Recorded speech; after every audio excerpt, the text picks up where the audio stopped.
Greetings and welcome back to In Light of the Gospel. This is episode 49, almost at 50 conversations here already. So it's been a real blessing for me to get to know a bunch of these guys. And I hope that many of you have also been enjoying hearing these stories of how people come out of darkness and into the light of the gospel. So today's conversation came about in an interesting way. I put out word on my WhatsApp status and on my Facebook asking if any of you had recommendations of who I might talk to, or maybe you yourself would like to come on and share your story with the world.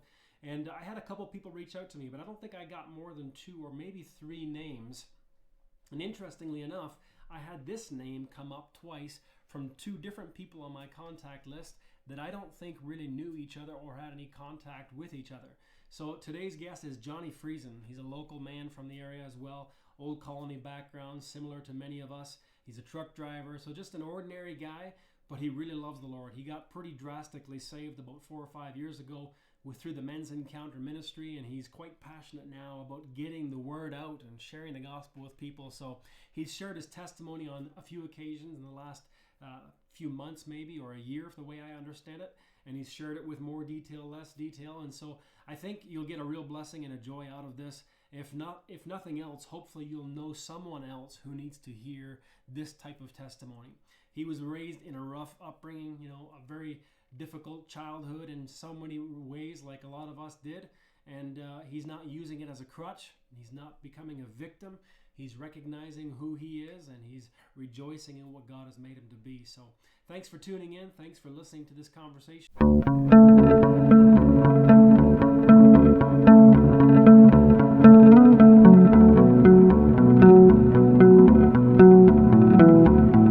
to people that I know, God has changed their lives, right? Mm-hmm. And I kind of knew where they were coming from, so I could ask questions that I know, so when did this happen, or when did that happen? Yeah. And it's, I knew there was good information there. Yeah. Then there's been a few where I don't know the guy and he doesn't know me, and we're actually literally just getting to know each other, kind of like today, right? Yep. But if your life has been touched by God and Christ has come and become important to you, then there's something to share there, right? That's right. We live our whole lives now in light of the gospel, right? Yep. So the gospel changed everything for me, for sure. Amen. Yeah, no, when I first got saved, and just seeing the world in a whole different light, and I remember saying to my wife, because I called my wife up, and then I said to her, like, this man that I used to be, I will come home and I won't be that man anymore, like I am. I could feel finally God, because when I finally seen what Christ did on the cross for me, then I felt the Spirit come over me. Mm-hmm. And not only that, I just felt different. Like my desires and everything just instantly different.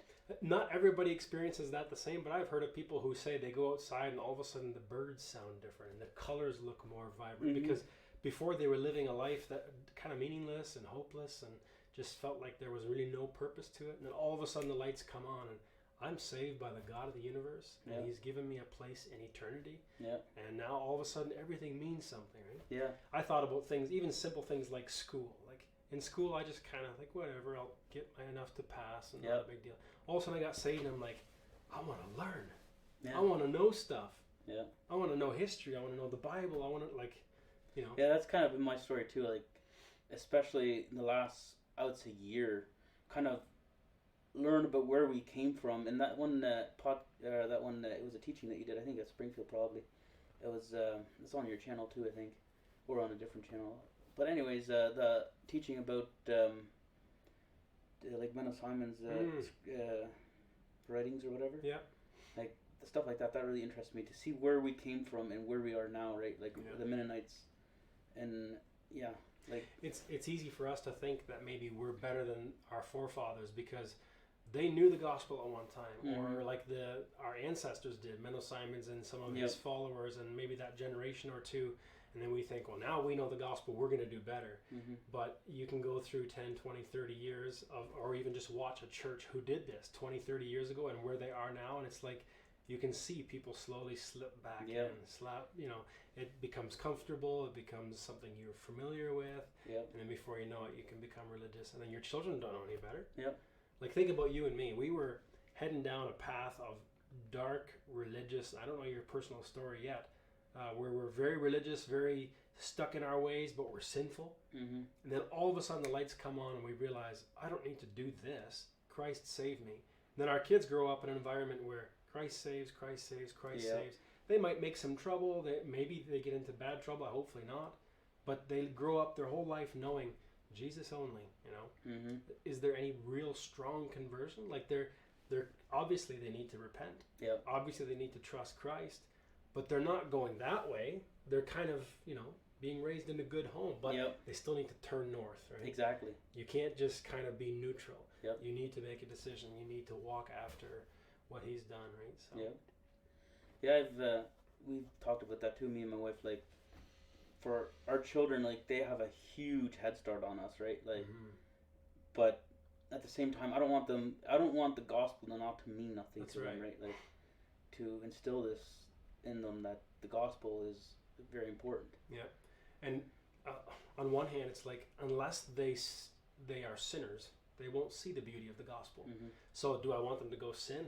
No, of course not. But I want them to see that even the smallest little thing that you might do that is displeasing to God, it still lands you in hell. Exactly. You know, so you need to watch out. You know, even my little children at 7 or 8, I won't guilt trip them with a bunch of scripture like Bible says, Bible says, Bible says. But when I'm dealing with some sin that they've committed, even though to them it's not quite sin because they don't have the mindset yet to understand it, I'll say to them, you know how you hurt your brother there like that? Mm-hmm. That same attitude is exactly what the murderer does. If you go down this path that you just started on and continue down that path without being checked by me or by others, you end up becoming a murderer. Mm-hmm. And that's where Jesus says, if you look with lust, you commit adultery. If you're angry without a cause, you're committing murder. Yep. And so we have to somehow convince our children that left to your own devices, just because you were raised good, you're not any better than the Hollywoodites out there. Exactly. You know? Yeah. So take us back then. Where were you born? I was actually born here in Ontario, Seaforth, Ontario. Okay. So it's up by, I think, close to Mitchell somewhere. And that would be early 90s? Yeah, 94. 94, yeah. Okay. So yeah, I was born down there, and we kind of moved around a bit. But earliest memories I have is, my mom says I was around 3 years old. And we lived on a dairy farm out, I think, in Princeton area. But, yeah, and then from there, yeah, kind of in the Langton areas. Okay. Where we stayed. You never lived in Mexico? Actually, in 98 we moved to Mexico, and then came back in 99, 2000, something like that. Okay. So, yeah, I did live in Mexico for a bit. Did actually go to school down there too. And then, yeah, we came back and moved to Glenmire area. Mm-hmm. And from there we moved to Cultus, and from Cultus back to Glenmire area. And then my dad bought a farm out in Glenmire, so that's kind of where my childhood was. Yep. Where most memories from my childhood, I guess. Gotcha. Would most of your childhood have been speaking German or English? Yeah, Deutsch. Yeah? Yeah. Okay. Yeah, my parents were always like, on Deutsch verton, right? Yeah, for sure. At home, especially. Yeah. But I remember at one point, like, because we used to go to Houghton Public School, and at one point, so, yeah, I think it was in grade 4 when we switched over to the private school in Walsingham, and I remember Plotich actually being hard for me to speak, and especially when people would come down from Mexico, they were so quick at it. Yeah, and I felt like if I had to just talk German, I couldn't. I always stumbled in my words, but got better later on. But now the last couple of years, I guess, kind of slacked in that area again. Yeah, for me, I was born and raised in Canada also, and never had to speak German. My parents were not quite as dogmatic about that. They wanted us to do it, but they didn't enforce it. Yeah. So we just very quickly reverted back to English. It was so much easier. Yeah. But I can understand everything. You know, if people come and speak German, there's no trouble. Yeah. But when I have to try to get sentences out, or sometimes people ask me if I can preach or share in German, I'm like, unless I spend, 2 or 3, 4 months somewhere forced to speak German, then maybe. Yeah. But the way it sits right now, I would stumble around way too much. Yeah. Yeah, I guess for me it would be the same. Like I can talk. I can talk very well with others that can only talk Plotich, but there's a lot of words in there that are probably not in the right order. Or whatever. And when you hear a German preacher maybe from Mexico or something, they often mix in an English word that sounds kind of German, or they'll use a Spanish word that sounds... Or even Huchtdeutsch. Yep, and because there isn't a Low German word, so they throw it in there, and it just sounds, okay, I guess that works. Yeah. Everybody knows what you're talking about. Yeah. I always found it funny, my grandpa, before he passed, he'd often say, "Just a Maxazach," or he would refer back to what a Maxazach, and we never like, "Just the Engländer sein," or that doesn't really happen in the Low German. It's more always the what the Maxazach that they compare to Spanish. Yeah. But, yeah. So yeah, I grew up on the farm. So a pretty good childhood that way. Yeah. Oh yeah. One thing I really appreciate from my dad was the work ethics that he taught us. That, and even like, we weren't really taught the gospel, because how are you supposed to share the gospel when you don't know the gospel yourself, right? But like a lot of good Christian values that they taught us, like not to steal. And I remember I stole one thing one time, and when I got baptized, I went back there and confessed it was at a thrift store that I stole a $10 item, right? And it was always on my conscience. I hated that I had done it, and the thing that I actually stole, I never even used it because it was just too dirty. Yeah. And so when I actually went and paid for it, that felt good. Yeah. But they, like my parents, they instilled a lot of good Christian values into us. But from very young on, worked very hard, but I always felt like I could never do nothing right. Like this, I think it's because the way our fathers have grown up, they could never please their fathers either, right? They would never get a well done, right? And I remember the one night I was on the field till like 2-3 in the morning, cutting down asparagus, and my dad came to the field. I was just finishing up, right? And I thought, now he's gonna be like, you know what, good job, well done. Like, he hated the job himself, right? He hated doing because it was very dusty. But it had to be done. But it had to be done, time. and it also, you get a small window in the spring to do it because of it had to be dry enough and everything. Too. Yeah, so I remember him coming to the field, and I thought, like, this time I'll get a well done, right, or good job or something. And right away he complained about how I hadn't cut straight, like my tracks were off. And I remember thinking, this tractor doesn't even have lighting. Like, how am I supposed to be driving straight and whatnot all? And I was very disappointed, because I thought for sure a good job is coming, right? But I didn't get that. And it's amazing how far that can take you, though, right? Oh, yeah. Like, you work till all hours of the night if you have someone that you respect say, man, that's a good job. Yeah. Yeah, and I looking back, I can see that many times where I did that, where I tried to go above and beyond, and always expecting a good job, but it was always, you could have done this or you could have done that better. There's always room for improvement, right? The funny thing is, I was talking to somebody the other day here as well, and he was saying that it seems like our fathers just didn't really know how to communicate some of that. If you ask them now, especially my dad, I talk to him often about this kind of stuff, and he wishes he could have shown more affection or appreciation or whatever, just been more involved. He just didn't know how to communicate it. So sometimes all of a sudden you catch your dad bragging to somebody else about you, and it's like, oh, he does actually, Yeah, they weren't. I love you, or to say I'm proud of you. Nah.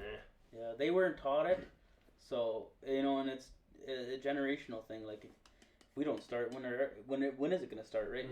So there's that joke where the wife says to the husband, you never tell me you love me anymore. Well, I told you on the day we got married, and if I change my mind, I'll let you know. But it's such an ignorant way of thinking, right? Because people can't read your thoughts. Even if you have a deep appreciation for somebody, you think, well, I can't say it. I'm really big on masculinity, being a man. And sometimes along with that being a man idea comes this mindset that I don't need to tell anybody how I'm feeling. I'm not going to tell anybody what's going on inside. And you look at David. Who's more masculine than King David? Yeah. The guy killed Goliath, cuts his head off, holds it in the air. Like, there's nobody more masculine than David. And then you read the Psalms, and they're him pouring out his heart and weeping and telling about his feelings and singing songs. Like, you want to be masculine? Let's start writing music. Let's, oh man, that doesn't sound masculine. I want to be tough on a tractor in the woods, right? Yeah. But it goes both ways. You gotta be that tough guy that can take care of a family, and also still say, hey, look, I really appreciate you. I really care for you. So. Exactly. So you're looking for that appreciation, could never quite measure up, always falling short. Yeah, and then I remember from a young age always, so I was 6 or 7, somewhere around there, then I started gaining weight. Up until then, I wasn't overweight or anything, and my dad, I think looking back now, I can see that he wanted to help me, but back then I did not see it as that, and he'd often like pointed out that I was, when I'm to fail to mate or whatever.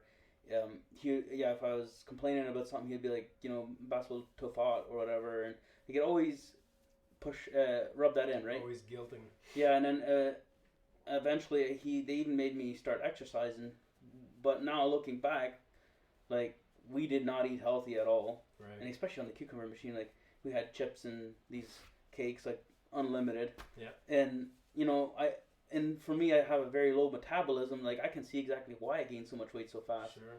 But and then I see him now looking back. I can see where he's trying to help me, but it was kind of hurting me in a sense, I guess. Yeah. And then even as far as humiliating me in front of other people, and it that made me even like inside even more feel unwanted, right? Yeah.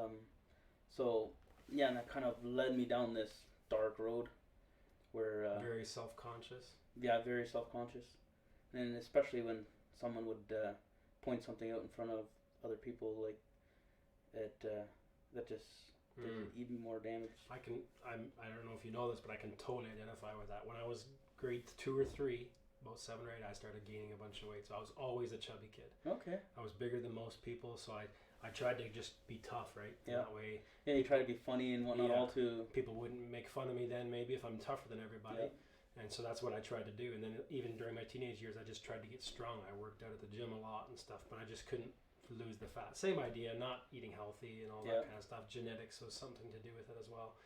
And anybody would come along, maybe flick my chest. Yeah. Oh man, it was so embarrassing and frustrating, and I was so conscious of always doing this with my shirt. Yeah. And it's really uncomfortable. Yep. Yeah, I guess it's something that I still struggle with to this day. Like I'm trying to lose the weight. Mm-hmm. I've actually lost 43 pounds already since July. Good for you. I'm working on it, but and not just because of the weight, but health issues, right? Like driving truck and being that big. Sitting first of all is really bad. Yeah. Sitting first of all, and so I want to be healthier. Wow. And that way I can be there for my kids too when they want to start throwing balls and whatnot. All that I can actually do it, right?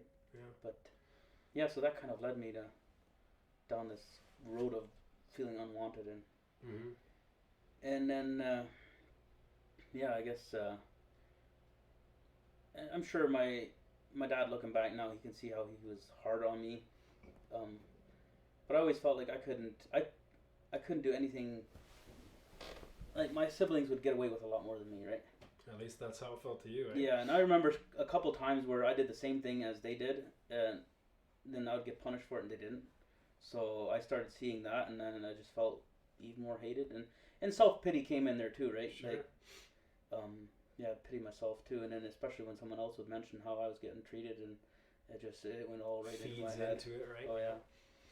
But yeah, and then and when I was I think it was a 15-ish, one evening, things got out of hand between me and my dad, and he beat me a lot more than I'm sure he has apologized for it. So I'm sure he regrets it, but he beat me a lot more than he should have, and it was for something that I wasn't guilty either for. So that night, things got out of hand, and he said some things that he regrets, but and along the lines of he was going to take my life. And that night I went to bed disappointed that he hadn't done it, right? Because I felt like I had nothing to live for anymore. And that's when I became very suicidal. And that's at about 15 years old? Yeah, around 15 years. I'm not sure, give or take. But and I had 2 younger brothers, so they would have been, they were young anyways.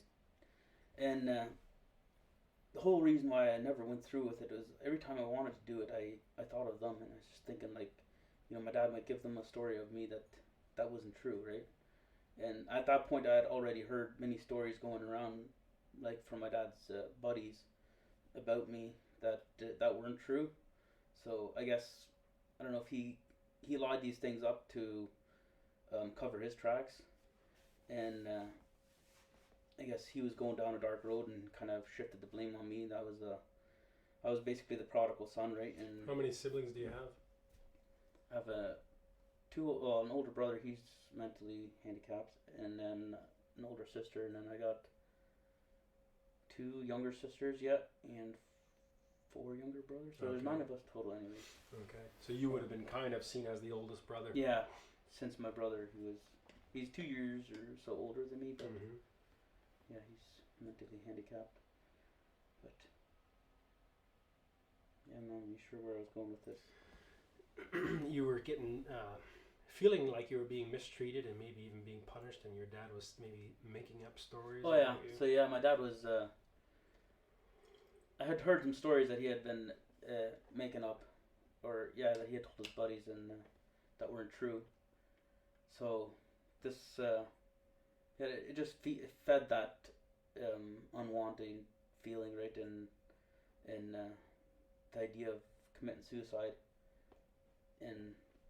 But at the same time, I couldn't do it because I didn't want my brothers to not know who I really was, right? Because they were young at this point, and I figured they would never remember me for who I actually was, right? So that always stopped me, and I thank God for that, right? But yeah, so I never actually went through with that, and then I guess did the whole. How about through like 15 to 20-ish, were you kind of a typical Mennonite? You went to church Sundays and do your stuff, or did you party and drink, or how was that? Yeah, there was, so for the most part we went to church, but there was, like, my dad has his own past, and there was times where we were probably too broke to even fill up the vehicle, or couldn't really afford to even go to church, but... But he had the farm already at this point? Yeah, my dad lost the farm in 08. Oh, okay. I think it was 08 or 09. But so we were on the farm, so church was in and out of the picture, I guess. I remember being young, going to Sunday school and not all, like, and then I think it kind of fell apart after 2006. It kind of slowly started falling apart, the farm, and Dad couldn't make ends meet, and probably around 2009 that he sold the farm. That's tough. You can only imagine what he was all going through, eh? Oh, yeah. A big family and losing the farm. Yeah. Was he trying to make money just with the farm? Yeah, that was his main income. He did drive truck in the winter, but farm was the main income. So, yeah, and then my teenage years, I started drinking from very young. I always felt like I was always around friends that were older than me, and then so I got introduced to alcohol. Easy enough to get alcohol when somebody's 2 or 3 years older. Yeah, and then if some of my friends, they had older brothers or cousins or uncles or whatever that could buy booze, and it's pretty rare. It's a pretty rare Mennonite boy that escapes alcoholism to some degree, eh? Yeah. I was in a bit of a unique crowd that way, where my friends, we all had decided early on that was not something we were interested in. I wasn't raised very old-fashioned, like, I guess. So it wasn't like we were in the bunch with the rest of the Mennonites and stuff like that. So I never did get into alcohol, but there you go. So many of the young people, especially it seems like the ones that are in the bunch, that hang out on the street and stuff like that, and almost all of them get into that alcohol and tobacco, and then who knows what kind of drugs now, right? Yeah, there's scary with the drugs. Yeah. Especially with the fentanyl now these days. Oof, like they put that in everything now, just these cheap drugs to just get them out of their hands and into the addict's hands, right? To get that next fix. Yeah. It's dangerous. But yeah, so alcohol was a thing, and smoking from very young, that I was addicted to smoking. And it was kind of on and off too. I think I couldn't always afford it too. But I remember telling my mom once, my mom asked me how I could afford to smoke because we were so broke, and she didn't know where I was getting smokes from. And I remember telling my mom and I felt stupid after that I had said that, but I told her that when you live for the devil will provide. And her being a smoker and my dad being a smoker, like, I don't know if that put any thoughts into her head, but that was something that just came to you when you answered that question. So then so from, I think it was like probably age 13 or probably 14 that I got hammered the first time. And with all the pain that I was dealing with, the baggage that I was carrying, I remember on weekends sometimes I'd just try to get as hammered as I could, and just to numb the pain, I guess. And then over the time that I was really into partying and whatnot, my dad got arrested and he'd served 5 months behind bars, and kind of feeling relieved that I didn't have to answer to him, and at the same time trying to bury some hurt. So anytime I could get my hands on alcohol, I would, right? So yeah, and then eventually it led to where I was having alcohol like pretty much, like it was a couple times a week where if I could, I would get drunk, and yeah. And then when I was 17, I decided to leave that because I always had this dream of getting my truck license, right? Get my AZ, and I didn't want to mess up my record. Right. So then when I got my G2s, I didn't want to be drinking and driving. So it was actually just like that. I'd left the alcohol. I'd still have a beer here and there, but I would never drink and drive. Drunk. And then, so at 17, I met my wife, and I actually ended up messing up my record for stunt driving. Right down. Oh boy. 19 in light line here, I got pulled over, but it wasn't for drinking and driving, I guess. But yeah, and then meeting my wife was kind of my first break in my life, I guess, where I finally felt like I was wanted. And I remember spending hours and hours in her room just talking, and she didn't know it at the time how she was helping me, but she knows now.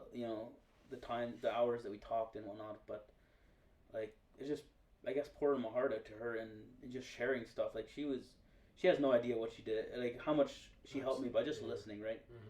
And showing me that she cared. And so finally I felt like someone cared for me, right?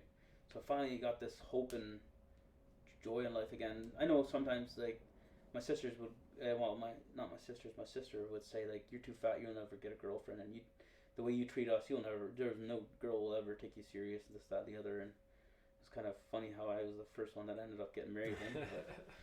So yeah, we dated 2 years, just over 2 years, then we got married. You're married at 19? Married at 19. Okay, me too. Yeah, and but I guess backtrack a little bit. We decided to get baptized. Yep. And it was for the right reason, but we didn't get what we bargained for, essentially. We started going through baptism classes and everything, and I remember because I worked. I don't know if you know John and Maria Bamman. They go to Lighthouse. Yeah, the old couple. No. Oh no, sorry, John Maria. Younger guy. I think I know who he is. Yeah. Yeah, shorter guy. Yeah. Yeah. So Construction. he was a roofer for.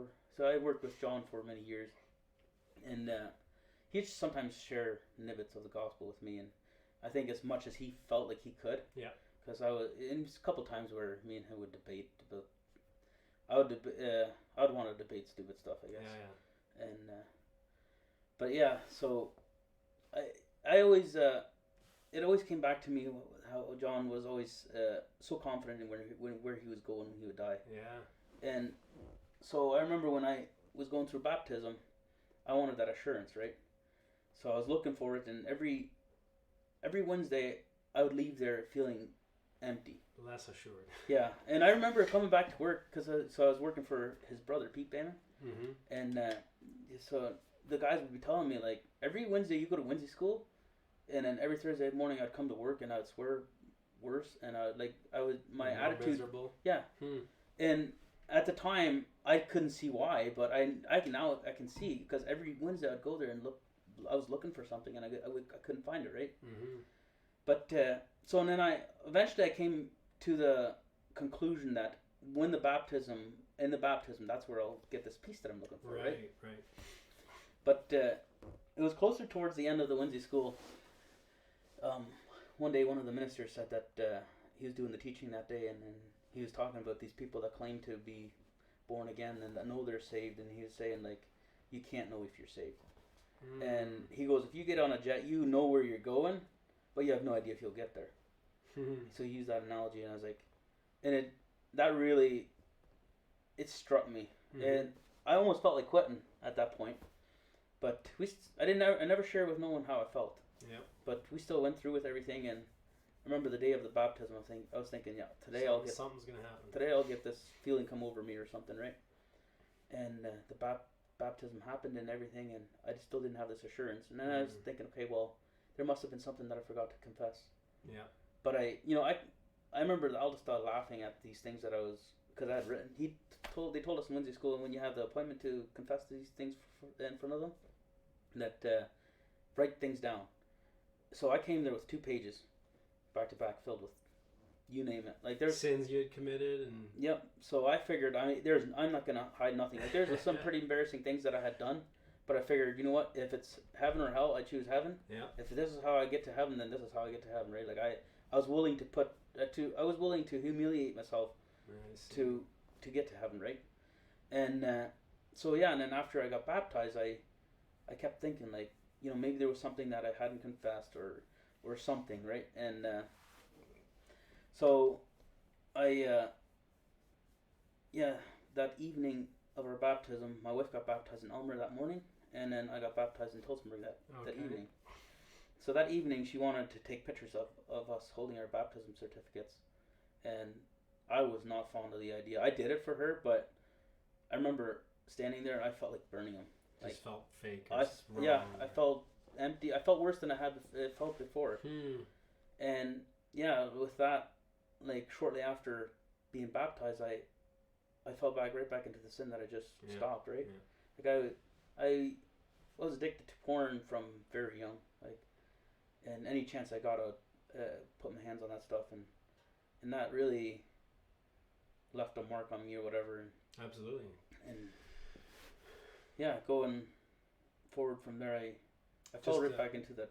Briefly on the baptism thing, I was reading in the book of Luke the other day, this morning perhaps even, when Jesus was baptized, as he was coming up out of the water, the Spirit descended upon him like a dove, confirming him, right? Yeah. And so the Mennonites place a lot of emphasis on baptism for reasons like that. They say, look, when you get baptized, something happens. The Spirit comes. Mm-hmm. When I claimed several years after that I had not been born again at my baptism, my mom said too, like, I felt the Spirit of God come into the room. I know it.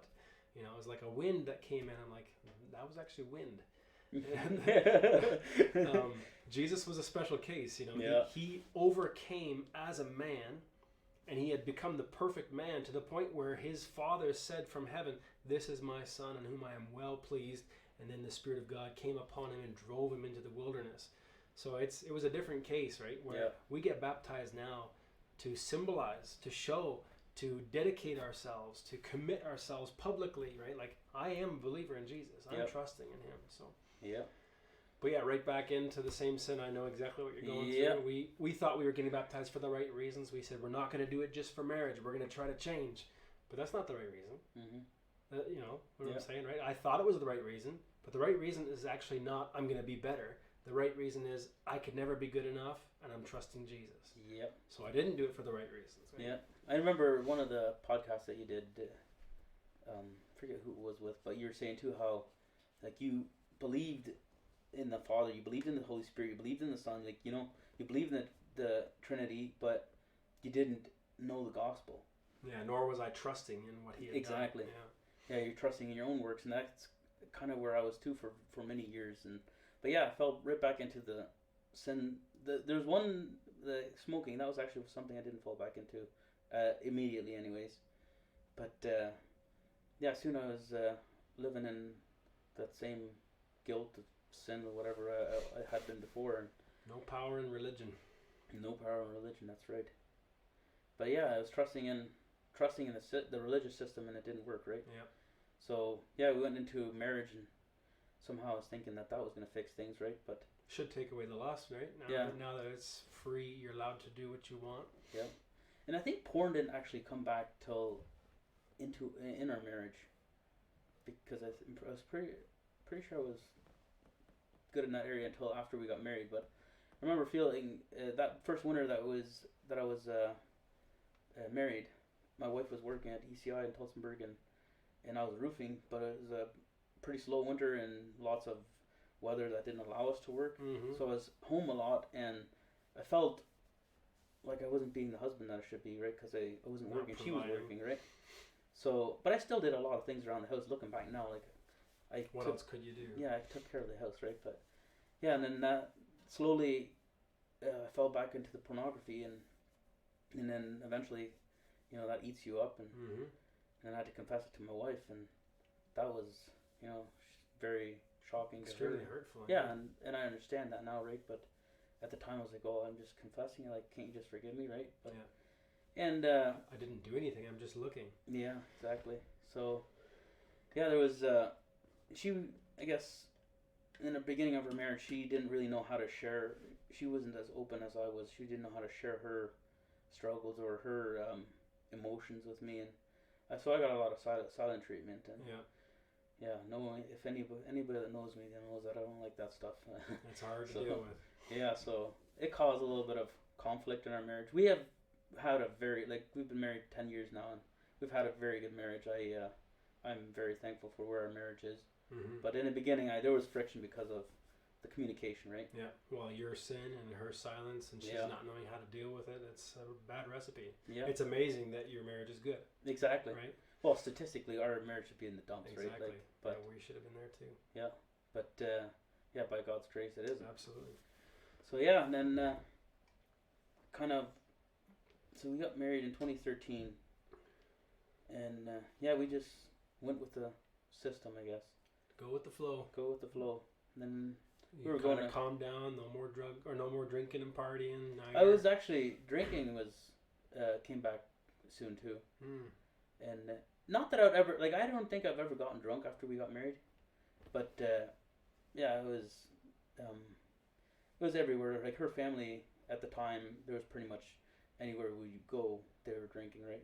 There would always be alcohol. And I remember in the beginning, I didn't so much take part in it because I always felt like I just went through baptism. We just stopped all this stuff, you know, and Let me get my shirt dirty. yeah, and I couldn't believe that all these men had gone through the same thing, and now they were Did it not mean anything? yeah, like now they're all taking part in these not parties, but pretty much every gathering, barbecue, whatever, there had to always be alcohol, right? And then when we would host, I felt like, well, last time we were there and they had alcohol, so now I gotta buy alcohol, and I know that caused some friction between me and my wife too. She hated that.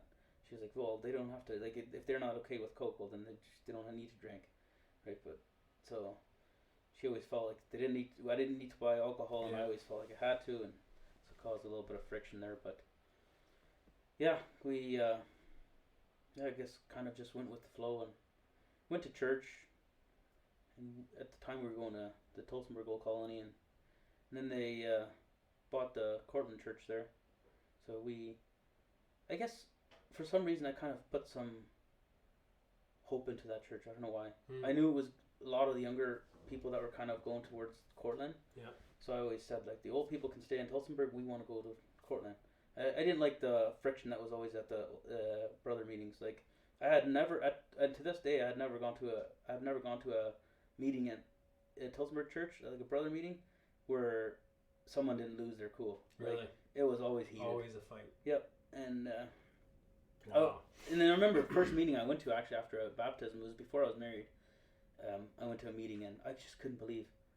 Like, I thought, you know, here we're gonna These go are to the a men? meeting, we're gonna have, you know, we talk about things and get things done, and then right away is the arguing and I remember there was a guy that had drank before he went there, and so he had the nerve to say whatever he wanted to say, and I just couldn't believe that would happen at a Yeah. meeting like that. And then there's ministers there too, and they weren't much better. Yeah. I remember them arguing back or screaming back and stuff. I wasn't at this meeting, but I've shared this story before. Before I was very, very stuck on Old Colony, and a friend of mine at the time was just coming out of it, and we were all kind of coming out of it. But he was like, "Okay, these people that left the church, they started a new church, and they were troublemakers." And I was taught from young on, the church taught that these guys are bad, they're false prophets, they're speculate and foisé, like they're too aviation and all that kind of stuff. And I was in full agreement of that.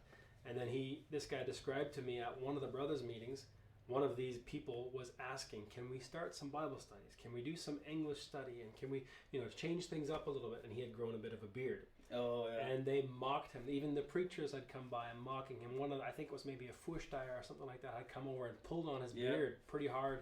And then my friend asked me, he says, so even if this guy was wrong for asking, can we do Bible study? Even if this group was wrong for wanting to leave, do you think they did what was right? And I'm like, no, that doesn't sound right. That sounds like the way they treated Jesus. Exactly. Well, and a lot of people, especially our Mennonite background, they don't understand it was the religious people that nailed him to the cross. Absolutely. It wasn't the Valt Mansion, like the worldly people, as they always think, right? Yeah. And that was one thing I used to not understand either. Like in the old colony church, I always thought like we were the only ones we were the chosen, right? But and now I see it that like a Valt Mansion, or like the world is anybody that hasn't been born again, right? Yeah. And I've said this to people before, like in our background, like they always called everybody else Valt Mansion, but the Valt Mansion, they're still sitting there too. Like anybody that's not born again is still a Valt Mansion. Yeah. And Valt Mansion, by the way, is worldly person, someone who is of the world. Right? Yeah. We're just using German words as if everybody understands. Yeah, I guess. Yeah, but so I used to not understand that, but yeah. So you started this Cortland group there, and you were attending there, and it seemed a little bit more exciting. Maybe there was some life here. Maybe there's some hope for a little bit of change. Yep, and then at one of the brother meetings, Herman Froese was principal at the time, and he came up to me and asked me if I'd want to teach. He was Sunday school principal, and he asked me if I'd want to teach Sunday school. He needed a teacher for the grade 6 class, and at first I was like, no, that's not going to happen. But on second thought, I was like, you know what? Maybe this, because I was still very works based, right? So I was like, oh, maybe this is a way I can suck up to God, or finally get this peace that I'm looking for. Yeah, I was looking for a peace, and was thinking that maybe this was a way to get it, right? And also, at the same time, they were looking for Zengash at being on, and my dad had made the comment to me one time that my uncle had mentioned me, and my uncle was a singer. So I was like, there's no way I'm getting on that. I better quickly start Sunday school. Oh yeah, so I figured this was a way to secure me out of a spot in there, so I wouldn't have to be on a Zinga bank, right? Mm-hmm. So yeah, so I started teaching Sunday school, and yeah, it's kind of weird how at the same time I was looking for this peace, I was very works based and thought that I could earn my salvation, right? And yeah, sure. Looking back now, I would have, if someone had came up to me, I would have claimed to be a Christian, but didn't have this peace that I was looking for, right? Mm-hmm. And it happened a couple times where someone would share snippets of the gospel with me, and I just didn't want anything to do with it. Everybody shooting it, right? Like they were lost, but yeah. And then come 2019. That I was kind of at the lowest of my lows at that point, as far as like big depression and whatnot. All. You have a couple of kids by now, or no? 2019, so yeah, I would have had 2 kids by then. Yeah. So yeah, probably a third one on the way. But anyways, so I heard about a Bible study that had been started by one of the old colony Furchteier. Okay. From Cortland. I don't know if you know Benny Tina Dyke. No. He started the Bible study. Him and Johnny Hildebrand. And so I figured, well, this is ran by the old, like some people from the old colony, right? So it should be safe. But at the same time, I was so sick of looking for peace at that point, where I said and I had listened to some, because being a truck driver, you got lots of time to listen to lots of things on the road, right? So I'd listen to different ministries and whatnot all, and I was so sick of looking for this peace that I couldn't find, and I said to my wife, I said, this will be the final thing we'll try. I said, we're going to try to go on this Bible study, and if this doesn't work, then we'll throw everything out. I don't even want to be a Christian anymore. Just quit church and yep. And at this Bible study, I started getting lots of answers. Like, there's people there that they have no idea what was going on in my life at that time, right? Mm-hmm. But yeah, and then we started going to the Bible study, and then one of my buddies had been at the men's encounter, and he was a big part of the of my influence or whatever. That he influenced me in many ways and led me, or pointed me, he was kind of my pointer, right? He pointed me in the directions, and he was born again. He's also a truck driver, and so I talked to him quite a bit. And one day I remember asking him, I was like, because he was sharing things, and I was just like, I remember asking him, I said, hey, where do you go to church? Because I thought there's no way this guy's from the old colony, right? And he said the old colony. Yeah. So that's kind of where I put my where I started trusting him, right? Because I figured he goes to old colonies, he understands the system and everything. Yeah. And so I listened to the things that he had to say, and but yeah, he was anyways the one that really impacted me, and he pointed me towards the men's encounter, and at that point I had nothing to lose, right? So I figured go check it out, and right before the men's encounter, I had a really big spiritual battle. I wanted to go, but I had so much other stuff that I needed to be done, and so that happens pretty regularly for people. So there's a spiritual battle going on. Oh yeah, spiritual warfare, and never knew how much that how real that is. Yeah. But so I there was a couple of guys from the Bible study group that were going to go, so that kind of pushed me too. And so we went to the men's encounter. That's amazing to me still. Like I talked to a guy named Corny Penner the other day. He was very involved with men's encounter too. Yeah, and he's still old colony. And somehow he got in trouble for it. I kind of made some ripples in the church and stuff like that. But how is it that anybody at the old colony would dare go to something like that? Like it's nothing like old colony. They won't go to other churches, but they'll go to that. Well, I've noticed, like I've gone to a couple of them now, and it's always the ones that are like that come there from the old colony. Well, I shouldn't say always, but a lot of these guys they're the ones that are broken the most, right? And looking for answers. The guys that are serious about looking for answers, I guess I should say. But so I went to the men's encounter, and that's where they have a very good way of showing you what Christ did on the cross, right? So that's where I finally seen that I couldn't be good enough. I couldn't work my way into heaven, right? I couldn't suck up to God. Unless your sins are nailed to the cross with Christ, then you have no hope, right? Exactly. So that's where my eyes opened, and I remember between the sessions. So my wife was pregnant at the time. That's right, because we weren't supposed to have our phones on us, but I made an excuse in my head that I had an exception because my wife was pregnant at home. So what if she needed something, right? So they give us little breaks here and there, and then at one of the breaks, I remember going outside and running around till I got service and making a phone call to her, and I just said like something happened in me, right? And I knew I was now different than. Can you pinpoint what it was that you heard, or what? Did they have a very good way of explaining what Christ did on the cross for you, right?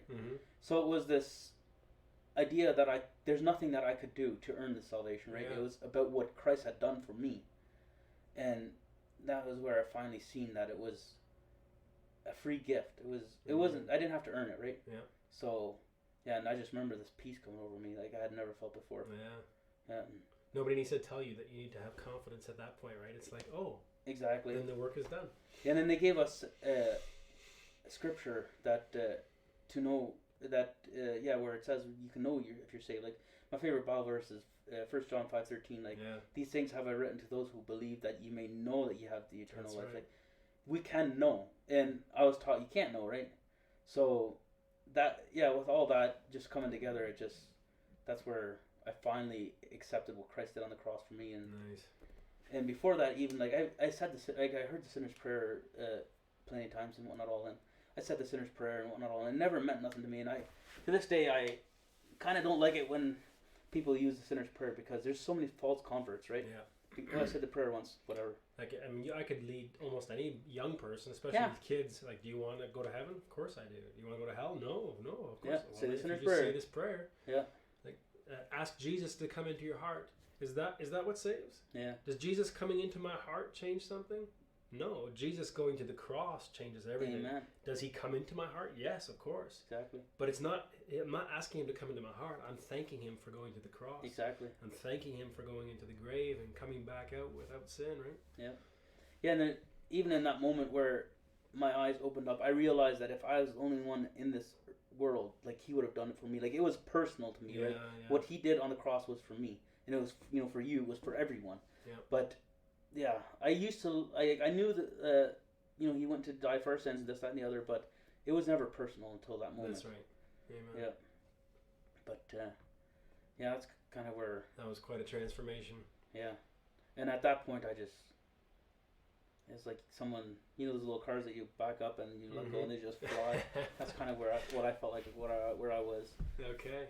And that was about 4 years ago, just over? Yeah, end of 2019. Yeah, so right around 4 years. Yeah. Awesome. October-ish. But yeah, and that's where our journey kind of took off. My wife went to the women's encounter the following month in Texas. Oh, okay. Yeah, flew her out to Texas, and then, she accepted Christ there too, so. Interesting. I find the people that get into those encounters, they're willing to travel across the world to get to the next one, right? Yeah. Well, she was pregnant, and so we were due around March, April. I'm not even sure when it was. In the spring sometimes. I should know this because it's my daughter's birthday, but I don't. Anyways, it was June actually, I think.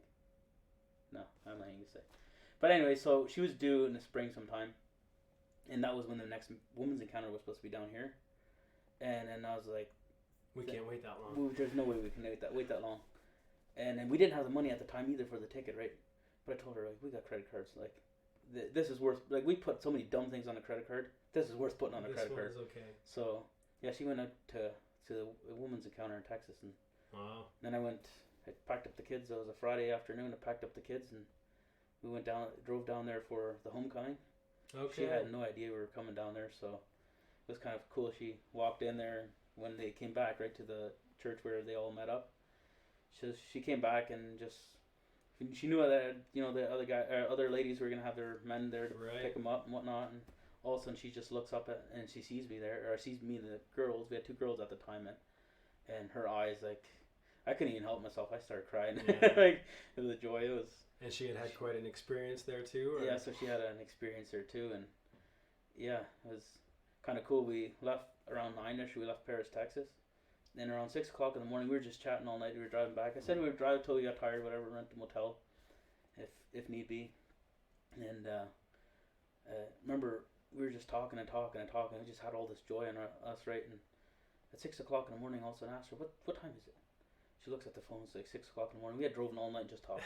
Like, that was awesome. Forgot to sleep. Yeah. Awesome. There was no need for sleep. We were both like, especially since she now seen what I seen, and just we were both hyped up so much, and it was an awesome experience. Wow. And so you brought that energy back into Old Colony, or did you guys leave shortly after? We left shortly after. So a thing that happened shortly before I went to the men's encounter, at one of the morning services at church, one of the ministers said that, I'm going to just say it in German because that's how he said it then. But he said, "We hebben in buiten vrienden die gingen rondgaan, dan is een dingen voor deze men's encounters." Let's not follow the devil to these events like men's encounters. Yeah. So, and then he said, he goes, "I don't even know really what goes on there, but I know as much as what goes on there is not good." Mm-hmm.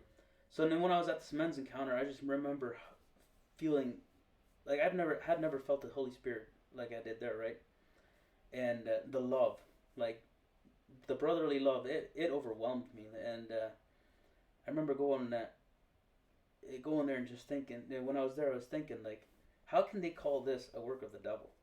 Like, if they're calling this a work of the devil, then essentially they're calling God the devil. Like, and that just, did something to me, right? And we hadn't planned on leaving the church at first, but with this whole Bible study, they kicked the fushda, like I don't know what a fushda is in English, but yeah, I wouldn't know the exact term either. Yeah, so the guy that started it, anyways, he had a position there at church, and they kicked him off of his position, or I think it was actually time for his renewal or something, but so he couldn't run again if he wasn't going to leave the Bible study. So he decided not to leave the Bible study. He felt like it was a call on his life, right? So so he got kicked off, and with that whole thing that blew up, we just decided, you know what?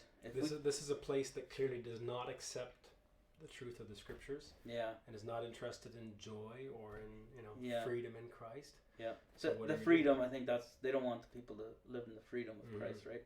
So yeah, we decided, you know, instead of causing trouble here, we'll just leave, right? And so yeah, it was shortly after I got back from the men's encounter, we started attending Lighthouse, anyways. Nice. And yeah, just kind of took off from there. And I hear now you've been sharing your story here and there, different places, and just trying to help other people, free them up and get them to understand the gospel. I'm sure you're on different groups, probably on WhatsApp and all that kind of stuff. Yeah, I've had to delete some groups. Truck driver evangelism. Yeah, well, I was on this Truckers for Christ group for a while too, but it gets to be too much. Gets too busy sometimes, right? But yeah, I've shared my testimony. I don't know how many times already. It seems like I've just shared it and then I get asked to share it somewhere else, or it's. Yeah. Sometimes God has a way of opening doors and teaching you about your giftings in peculiar ways, right? I didn't ever think of myself as a preacher or as a communicator even. And shortly after I got saved, I was asked to share my testimony, and it got me emotional, and it made me, I just shared it with joy. And it wasn't too long after that people started saying, like, hey, that made a lot of sense what you shared there, or the way you said that, it really opened my eyes. I'm like, I thought I was stumbling around and not, whatever. Yep. And so then one time I remember one guy saying to me, he says, make sure you don't get proud. I'm like, proud of what? Yeah. Well, the way you said that, I'm like, huh. So it must have come out pretty good if you think I should be proud of it. Yeah. And I'm sure I've struggled with pride plenty of times, right? But that's how you kind of start to understand, well, what is God calling me to, right? And if you're being called to do those kinds of things, I don't know. Mm-hmm. But very likely speaking and sharing the scriptures, sharing the truth of the gospel is for sure something you're called to, because we're all called to share the gospel. Yeah. I was listening to your podcast today, where you're talking about how back in the day they basically traded off sharing the gospel for land, right? How they were told, okay, if you don't share the gospel, we'll let you guys have this land. Some of our early Mennonites back in Russia, back in our That's ancestors. What I've heard, yeah, and I've heard that before too, but it just reminded me again today how, we all have, it was a commandment from Jesus, like, to go out and share the gospel, and we're all supposed to do this. I know for me, I don't do it nearly enough, and when an opportunity arises, sometimes you feel the Spirit nudging you, should share the gospel with him, and then you don't, right? Yeah. We're all called to do it, and it's just not common especially amongst our Mennonites, because of, they basically, like you said, they traded it back then for land, and now it's almost like a rule, like, don't ever go talk to people. If somebody comes and asks you, you can answer their questions, but that's about it. It's become one of the traditions, right? One of their religious beliefs, but that's not to share. But yeah, just I guess I've shared my testimony a few times and done some teachings, stuff like that. That's cool. You're married. You live where? Eden, Ontario. Eden, right now. And you have how many kids now? We got 4 kids. 4 kids, married 10 years. 4 girls. That's awesome. Yeah. And what's the next few years looking like, do you think? I don't know. I guess see where God takes me. Mm-hmm. Yeah. But as far as work goes, planning on staying in the truck for the time being, anyways. Yep. Always bills. Yep, pays the bills, and I enjoy doing it. I've said before that I hope God needs truck drivers in heaven, because I don't know if I'm going to be able to drive enough miles down here. But no, I really enjoy driving in, because it gives you a lot of free time, right? Especially in the mornings, listening to stuff. I really love that. Oh yeah, you could listen to sermons or podcasts or whatever all day long, right? Yeah. Oh yeah. And I've done hours and hours and hours of that, and just hanging out on the phone with buddies and stuff like that. I really enjoy that. And my first few years of being a Christian was in a truck as well. I wasn't the driver, but I was the passenger, and I read the Bible through several times, and I listened to sermon after sermon after sermon, and it was like a Bible education, almost like going to school, right? Where a lot of guys that I know were truck drivers, and they really, really. How do you say it? They hold those days dear, because that was when they got their education. That's when they came to not just know the Lord personally, as in like, I know He's with me, but they came to know the Bible, right? Yeah. They listened to hours and hours of stuff, and so it is a blessing for sure. Yeah, I never knew how like you can listen to like books of the Bible, and it doesn't even take that long. Like I'll listen to, by the time I'm in St. Thomas, I can have listen to a whole book, and it's only like what, a 40-minute drive from here to St. Thomas. Like you can listen to so much with so much time, right? Yeah, that's right. And some people listen, or they learn really well by hearing. Some learn really well by reading, and some by seeing, right? So depending on how you learn, it's I'm more of a listener than a reader. I don't know. Especially now, my eyesight is not as good as it used to be, and then I don't know. I find myself listening to it more than reading. But the whole podcast thing has kind of taken the world by storm in a sense, where almost all media is now shifting to that type of platform because everybody can do that. Yeah. Whereas before reading, a huge chunk of our population can read, but who actually really likes to read? Yeah. It's usually just the teachers and the professors and nerds. Some preachers and stuff like that, right? Yep. They sit and they read for hours. But who can't listen to something while they're running, while they're working, while they're driving a tractor, or almost everybody can do that. So now all of a sudden the whole world is learning really quickly. Universities have become almost irrelevant. You can get a university degree just by listening to talks on YouTube. Yep. And now you can learn a bunch of Bible doctrine. But there's still something to be said for sitting down and actually wanting to get an education. But you don't have to let that stop you from educating yourself and getting ahead. Yeah, I recently did a short devotional at our school, and on Wednesday morning, and I just it was I did it on Noah and the Ark, and then kind of how it resembles the gospel. Like if you can get the gospel like out of all these stories in the Old Testament, right? And it was probably a 15-minute devotional that I did there, and the time that goes into the study, like, and the things you learn with just by looking up your study, it's amazing. And you take a couple hour or several hours worth of information and condense it to 15 minutes, right? Yep. Yeah, and then you don't like, you find so much more than just what you're actually studying. So that has been a blessing too. Right on. Well, anything else that you had really hoped to touch on? I think we're just over an hour now, so that's quick. Yeah. I guess I kind of told your story. Told my story. No, I'm sure there's probably going to be guys listening to this and hoping I would go more into depth, right, of my past. But I guess to kind of protect others that were involved in my story, I won't go too much into depth. But that's wise. And like looking back now, I have a heart for our Mennonite people, right? I want everybody to come to the truth, right? I used to think that you can't think outside the box because, Eberscheiden, they always said Eberscheiden, whatever. But I want nothing more for the people to know the truth. That's right. Especially before Christ comes. Like, eternity is way too long to not know the truth and to come to the knowledge of the gospel, right? So. Yeah, on one hand, when I first got saved, I kind of had this mentality a little bit that, well, the old-fashioned, old colony type of people, they're not going to get it, so we should maybe start sharing with the world. And that should be happening either way. Like, Mennonites should be, if you understand the gospel, should be sharing with everybody, not just Dicha, But at the same time, I started realizing that as I shared and talked, and even as I started doing videos, 95% of the people are Mennonites. Oh, yeah. So I'm like, okay, then I'll just lean into that. Like, they need to hear it as well as anybody. And so I'll just keep sharing it with them as much as I can. I'll share with anybody. But, especially, I think of the Apostle Paul, too, in the book of Romans. He talks about how he had this great love for his own kinsmen after the flesh, right, the Jews. Even though he went and preached to the Gentiles constantly, his heart was still that the Jews would be saved. Yeah. And part of his motivation to preach to the Gentiles was to make the Jews jealous so that they would come too, right? Yeah.